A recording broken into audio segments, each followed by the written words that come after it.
27वीं तरमीम कबूल या मुस्तरद। बड़े फैसले के लिए बिलावल भुट्टो जरदारी की ज़ेर सदारत पीपल्स पार्टी की सेंट्रल एग्जीक्यूटिव कमेटी का इजलास कुछ देर बाद कराची में होगा। इस्लामाबाद में वज़ीर आज़म से MQM के वफ़द की मुलाकात। मुत्तहदा ने मकामी हुकूमतों को आईनी तहफ़्फ़ुज़ देने का मुतालबा कर दिया। वज़ीर आज़म की तजवीज़ को तरमीम का हिस्सा बनाने की यकीन दहानी।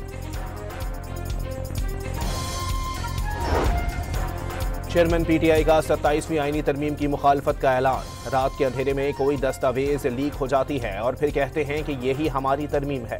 बैरिस्टर गौहर ने सूबाई खुद मुख्तारी पर किसी को समझौते को खारिज इम्कान करार दे दिया।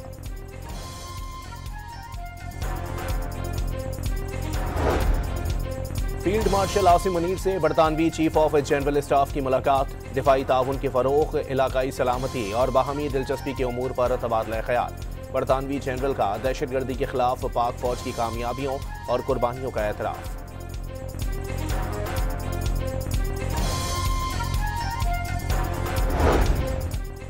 और फैसलाबाद में दूसरे वनडे का टाकरा। पाकिस्तान ने जनूबी अफ्रीका को 270 रन्स का हदफ दे दिया।